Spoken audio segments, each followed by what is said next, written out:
So just that race up in Fort Mill, I think, could be one of the most important, which brings us to our next guest. Now, I don't know if you saw my post on the Pints and Politics page. I had to preface that it was me saying it because I said we were talking about north of the Mason-Dixon River, and I was like, Heath Sessions does not believe all the Yankees moved north well, of the you actually didn't even say Heath Sessions. You said Sessions. And I'm like, what are we, in the military or something?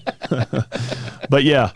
So speaking of that race, let's welcome our next guest. David Martin, running against Elizabeth Enns. Hey, welcome, man. Cheers. Welcome to the podcast. Hey, guys. Thanks for having me. Cheers. I appreciate it. David is a local Fort Millian.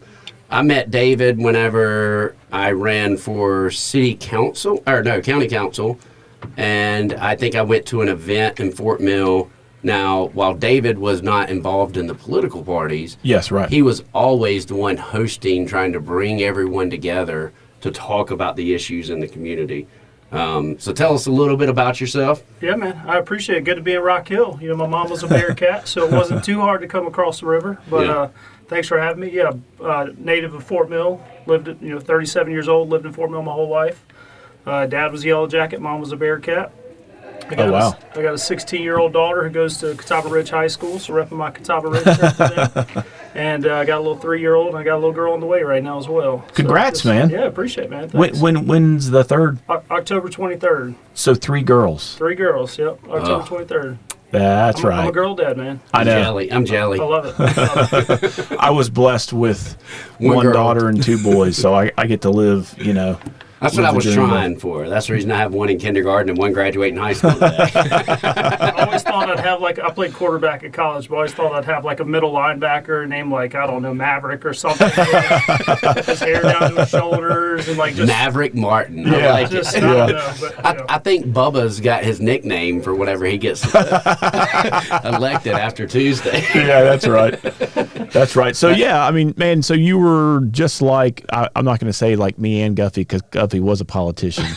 But, so you're just like me. You were a private citizen, business person, maybe even a business leader. I don't want to, put too much in that. But, you were a leader for your company. You're a business owner, right? Yep, Tell us a little bit about that. Yeah, so I mean, I've always been involved with local businesses, local organizations within our community. We've had so much growth within the last 20 years, especially that when I, graduated from undergrad, I came back home, went to law school right up the street in Charlotte, and from there I just started to get involved with worked at a law firm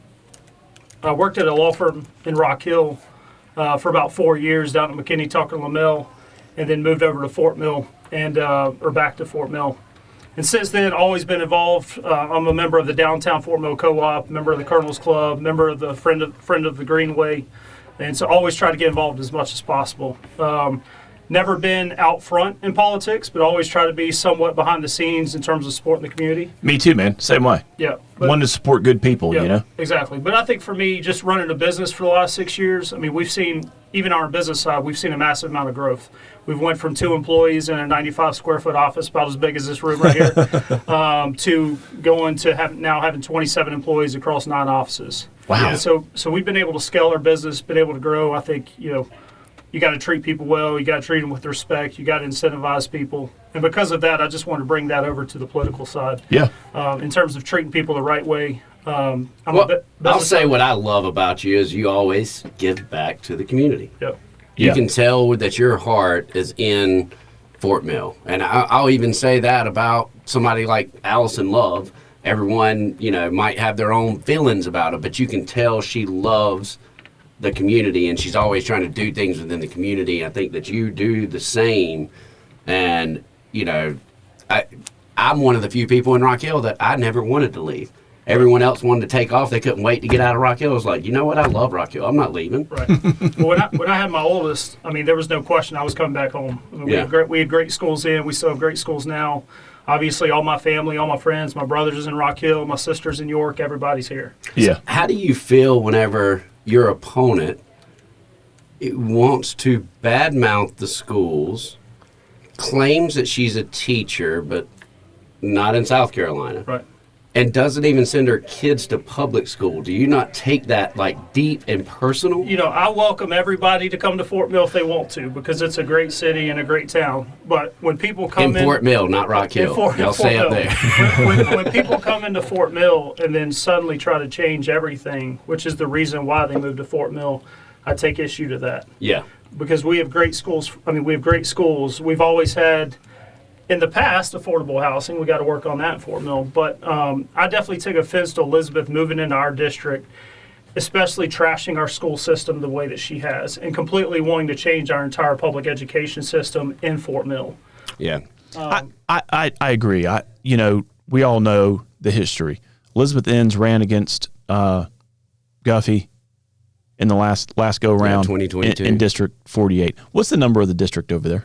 26. Now, 26. whenever she ran against me, it wasn't that she just moved here, but she hadn't even been a citizen but for 2 years. Right. So, and again, you're the foundation is soft when you move from Rock Hill, after you lose an election, and move to Fort Mill, and then run again for that one. Now, again, it may be justified, or maybe. Well, I told her whenever she ran against me is 98% of your donations are coming out of Charlotte and Fort Mill. You ought to move up there. And so as a voter, that's a hurdle that I would have to get over if I'm choosing her. Right? Yeah. She's not from there, and she just moved there. Well, this is an issue that I have with Fort Mill.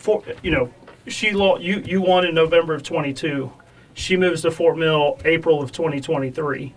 Within 3 or 4 months, then announces she's running as our state representative in Fort Mill. The politics that she's bringing, the platform she's trying to bring to Fort Mill we're a drastically different community than Rock Hill. Again, I've lived within 15 minutes of here my entire life. Yes. Y'all have tons of land. Y'all can grow. We're landlocked. I think our schools are one of the best school systems in the state, if not. I think the numbers prove it out. Hands down, number one. And so when she comes in and talks about our public education system, I know some of y'all may disagree with me on the voucher program, but as a representative of 29715, I'm not supporting the school voucher program. But that makes sense for you, Right, correct. because the public schools are the best. Correct. Right? 100%.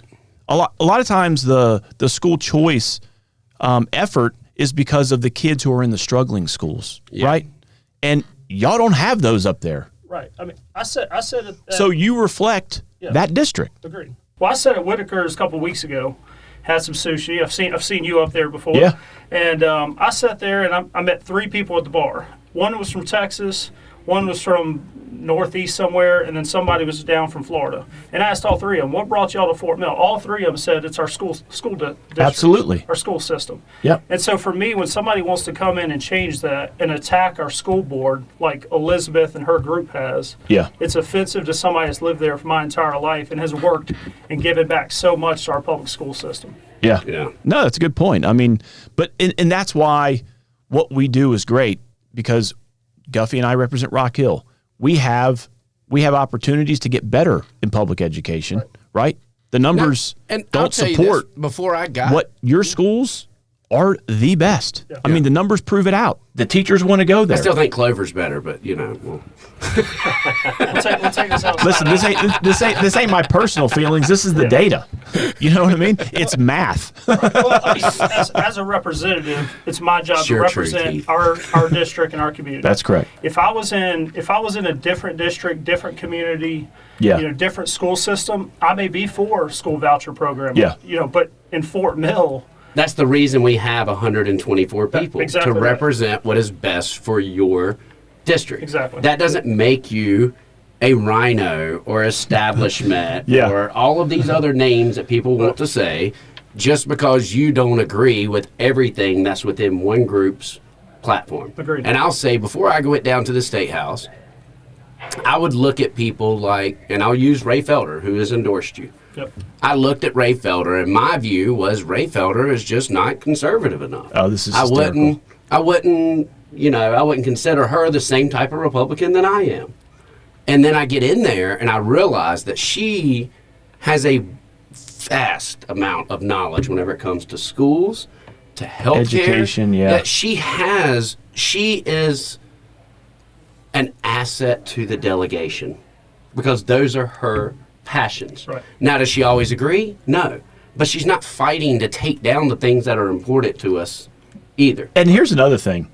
you can disagree with class. Yeah. You can disagree and still be respectful and kind to the folks Right. you're disagreeing with. And that's what I think. I think we do that in York County. Even with David O'Neill, we do. Yeah, absolutely. And that's the difference, I think, in the leaders that are stepping up and running. And I know you'll join us down there with the same sort of ethos and how you conduct yourself on the House floor. Brandon and I sit right next to Rob Harris and Josiah Magnuson, two staunch Freedom Caucus members. And I will say, here's the funny thing. Most of the time, the Freedom Caucus votes with us every time, except the budget. And then the only time they disagree is when they try to throw out gotcha amendments to drive a wedge so then they can run to social media. Mailer. That's about it. That is the only times the Freedom Caucus doesn't vote with us is on things that like, and I'm just going off the top of my head, the scout vote and the budgets. Yeah. That's about it.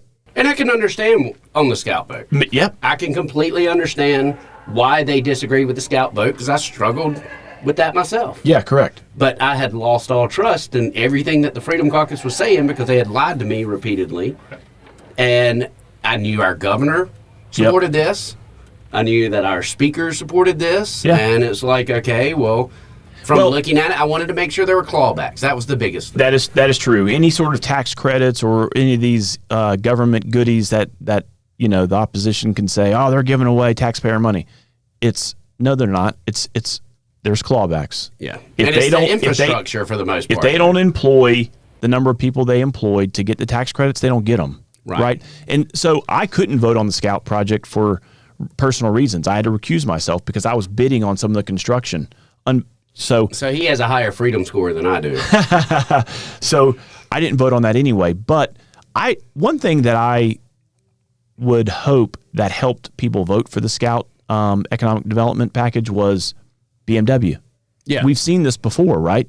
And how it 30 some odd impacts. years ago when Governor Carroll Campbell took a big risk as a conservative Republican and got them here and they set up shop. And now look at the prosperity and the impact, economic impact of what that investment has been to this state. Now, see, I think that economic development and education are tied together.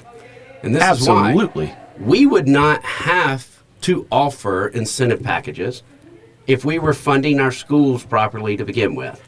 And everyone's going to say, well, what does that mean? Well, if we hadn't passed Act 388 and taxed our businesses so much to where we cannot compete, put the burden of schools on businesses, we wouldn't have to offer incentive packages to bring businesses here to begin with. Yeah. But the narrative is going to be, as soon as you say, let's repeal Act 388 so we can fund these schools properly, they're going to say, well, you're just wanting to raise all of our taxes. Right. Because individuals do not pay school taxes unless they vote for a bond. Well, now we're seeing you have to continue to vote for these bonds because we're not funding schools. Right. And we've got to get back to repealing Act 388, and it's going to take people with guts that can stand there and just say, you know what, I don't care what this D.C. money, which you're facing right now, that's coming out against you. Yep. They're trying to say that you're handpicked by the Republican caucus, which is complete bosh to begin with. Yeah. But in the meantime, they've got a libertarian group, Young Americans for Liberty and AFLA out of Texas. I cannot. They're paying door knockers. They literally say they are libertarian, and they're out paying door knockers and phone calls and canvassing and sending out mailers against you. Then you've got the D.C. money because our congressman has endorsed Elizabeth Enns, Jackie Tarabil, and now, just today or yesterday, he decided to endorse that Elias guy down in Randy Liggins' district. Yeah. And it's all about the Freedom Caucus. Right. And it's very disappointing whenever you see somebody put a caucus over the interests of the people. Right. Yeah, that is disappointing. But also, and we can talk about that in a later segment, let's wrap this back up as far as education and economic development, too, is when you have an educated workforce, right? If you have the labor, guess what? Businesses want to set up shop here, too. They want to be here. Right? And so that's why good schools are so essential to a community. And in order to do that, we need energy, too. Right. Well, in Fort Mill, I mean, you look at all the businesses up here, all the businesses on Main Street 20 years ago, all of those buildings were shut down. I mean, there were carpet stores, Dave's Comics, the knife shop was on the corner. And like a wig shop. You know, when your Main Street is hosting a wig shop, you're in decline, bro. but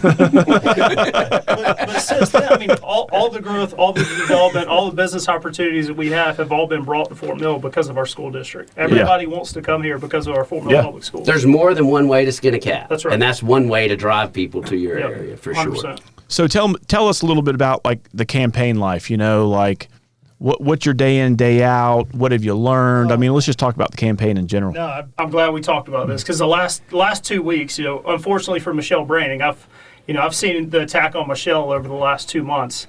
And for some reason, now it's coming back on my side of Fort Mill. And so over the last 2 months, I've had so much thrown at me from fake Facebook profiles of, you know, people with one picture that just opened up their account 2 weeks ago, now attacking me all the time. I have random emails from people asking me the most absurd questions online. Yeah. And I've always been transparent with everybody about what I think. I mean, you know, the fact that, for example, there was a mailer that went out talking about that I don't support women's sports. Well, my daughter plays on the Catawba Bridge soccer team. Right? Yeah. It says that I support pornography in our public school system while I have a daughter in our public school and while my opponent's kids don't even go to our public schools. Yeah. And so it's just ludicrous to me the amount of lies that are being told. You know, talking about an attack on our public schools, Elizabeth, you know, she got absolutely blasted on this a week ago, but she made a post talking about this rock that had some language written on the side of it. And without knowing the facts, she went on there and made a post and said, well, this rock is in our Fort Mill public schools, and I demand that y'all contact the school board. And let me pause you for a second. You don't say she's disingenuous. Hey, for the two listeners out there, what David Martin is describing here is there was a rock that was painted, and it said something along it was the Palestinian Israel conflict, Hamas, whatever. That's right. And she made a post about it. She claimed that it was at the school. That it was on school district property. She said this was on school district property, demanded that her supporters call the school board and to tell them to remove this. Well, the issue was Elizabeth didn't even know where that rock was.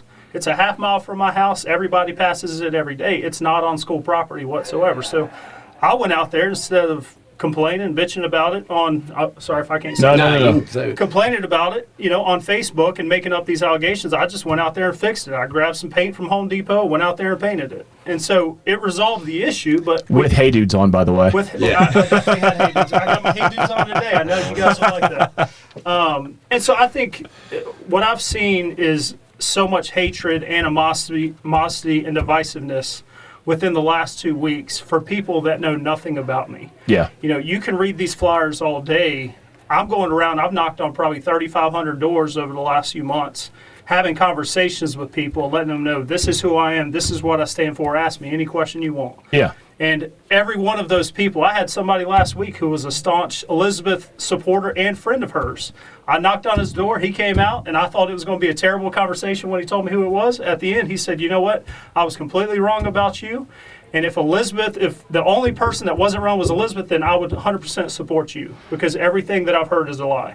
And so that's all I want is a conversation, more transparency, and we need more of that in politics. And you know, I think voters will gravitate to that. They'll hear that message that, you know, you're reasonable, you're normal, you're pro Fort Mill, and that's what folks want. I don't want to be a politician. I stood at the York County Conservative Club. I stood at Loom, gave the speech, told the same thing at Carolina Orchards. Yeah. Never thought I'd be a politician. The fact that I even graduated Get in line, brother. in law school, is ridiculous. I know. But I just want to help our community. Yeah. Fort Mill's a great town, and we're going to lose what makes Fort Mill great if we keep having these radical groups come in here, making up lies and pushing their agenda over what's best for our community, in my mind. 100%. So I take it you're not joining the Freedom Caucus. I will not be joining the Freedom Caucus. I have made that abundantly clear. So. Yeah. It is, you know, I think the first time I said something to Elizabeth during this race, the Palmetto Truth Project sent out a mailer, which you as a candidate are not allowed to discuss what comes out with a PAC like that. Yep. So, and they're not necessarily sending it out pro David Martin. They're sending it out anti-Elizabeth Inns. Right. And they sent it out and said that Elizabeth had pledged loyalty to a fringe group and then listed the Equal Protection Bill, which she said, our heartbeat bill does not go far enough. Yeah. So 6 weeks is not far enough. She doesn't believe in exception for rape, incest, fetal anomaly, and life of the mother. Right. Like, these are things that she has said, but then tries to play dumb and say, oh, this is just lies. Yeah. I haven't pledged. I don't know what the fringe group that they speak of, knowing full well where it's coming from. Since 2022, all she said is, I'm supported by the Freedom Caucus. All of her mailers have at the bottom of it. Yes. Is it Freedom for Liberty or whatever, all these groups, I have no clue who they are, but we call them AstroTurf organizations. They're fake grassroots organizations that are created just during elections to do this. That's a great way to describe it. Yeah. And for me, I mean, people ask me a lot about those mailers. I'm like, guys, I don't know who this group is. First time in politics. I don't know how this works. But when you actually look at the bill that it references, it's 100% factual. Oh, 100%. Yeah, I mean, and this is what I think we've had this conversation about it. 100%. Right. Rob Harris led effort. Every Freedom Caucus member signed on to it. And I don't know about every, but a huge more. I mean, I signed on to it before I actually understood against where my it was. advice. Right. Yeah. And for But me, to give you credit, you pulled your name off once I you pulled my realized, name like, off. oh, wait a minute. Yeah. well, the fact that she's tied herself so closely to this Freedom Caucus for so long, and then now 2 weeks, 3 weeks before the election, she realizes, in my opinion, that this hurting That's a her being liability. so radical, and so now she's trying to separate herself from that, And trying to say she wants to bring money back to her district. Yeah, correct. and to be honest, as a representative, if you can't take a hardline stance to say this is where I stand, this is who I am, and this is what I'm going to do for our community, you're not the right person to represent your community. Agreed. Yeah. That's my problem with Jackie Tarabill. She Well- refuses to answer the question, will you join the Freedom Caucus? However, the only reason she got Ralph's endorsement was because she agreed to join the Freedom Caucus. Well, I think there's enough out there. And I'm not saying what we're talking about or what we say. Folks, we challenge the two listeners all the time. Go out and do your research, folks. It's not that hard these days with social media and There's all. so much false information out there. Yeah, but all you got to do is look prior to when they filed, and you can find it. I mean, there is multitudes of evidence that Jackie and Elizabeth, if successful next week, are joining the Freedom Caucus. Yeah. 100%. Yeah. Right? So, but hey, enough about that. David, we want to thank you for coming. Parting shots, let folks know how to get a hold of you, how they can help you this weekend leading up to Primary Tuesday, June 11th. Yeah, my Facebook page is Martin for House. Social media, website's David Martin for House. The last thing I would say, if I can, is do your research before you go out and vote on Tuesday. Personally, my personal views on the big difference between me and Elizabeth, other than the fact that I've lived here my whole life.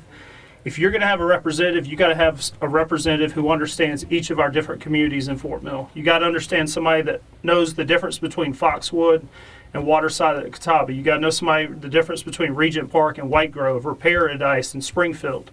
There are vast differences within each and every community, and Elizabeth does not understand enough of that.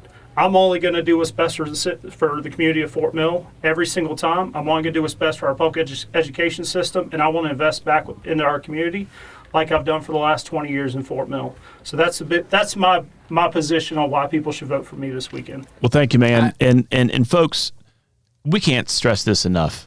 Get out and vote. Yes. Get out and vote, folks. Don't forget, set an alarm. 2,500 people or 3,000 people per district should not be of 42,000 people should not be deciding who's our voice down in Columbia. Yeah. It shouldn't be. We need to get those numbers up.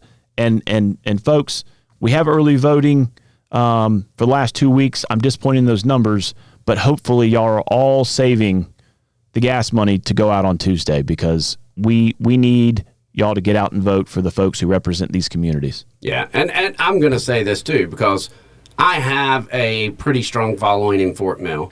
Even though I like to joke around, and people that are from here understand this. Fort Mill and Rock Hill's always fired shots across the bows, kind of like police and fire coming It's like at each Clemson, other. Carolina, bro. Yeah. So whenever I'm joking around, some of the people that aren't from here, they're like, why are you such a asshole and saying this stuff? And it's like, man, anybody that's from here understands where I'm coming from. But I always joke around and say, well, man, y'all are crazy. Y'all do whatever you want to. up in Fort Mill. What I will say is that if you are a follower of mine, I don't care if you do your research or not. I'm asking you to not only get out and vote for Martin and Branning in these 2 House races to keep the Freedom Caucus cancer from spreading in South Carolina right now. And I don't have a problem with all Freedom Caucus, but South Carolina Freedom Caucus is a cancer. Get out and vote and show your support for me. Don't just go and vote, but bring neighbors and make sure that they know to vote Martin and Branning. Appreciate that. Yep. All right. Well, thank you, man. Hey, what'd you think about the beer? It was wonderful. Yeah, it was light. I'm a light beer kind of guy too. Yeah. I can't do the heavy IPAs. No. This is a nice summer beer. And that's what we said. Sitting around a pool. Yeah. Yep. Exactly. So I don't know if Dave, did we tell him, do you realize that you are the second guest that we've had? We went from the speaker, Merle Smith, to... Well, we a also guy had Senator that's not- Clymer. Yeah, but he was all part of the Merle Smith. Yeah, so that's our right. first scheduled guest was Merle Smith. You Yep. are our second Hey, guest, and that's how strongly we feel about this Fort Yeah. Mill race. Yeah, for sure. For sure. Completely honored. No way I could follow Merle Smith, but I'm just glad I could be on here, and I appreciate both of y'all. Yeah. It's best not to follow him, or else Yeah. you're just called establishment. Yeah. Well, and lastly, want to say, thanks for having the courage to step up and put your name on the line. Yes. You know what I mean? Yeah. Win, lose, or draw. Thank you. I know you put a lot of work into that campaign, and wish you all the luck next week. You can be. Thank Just you. remember those who make this life so easy.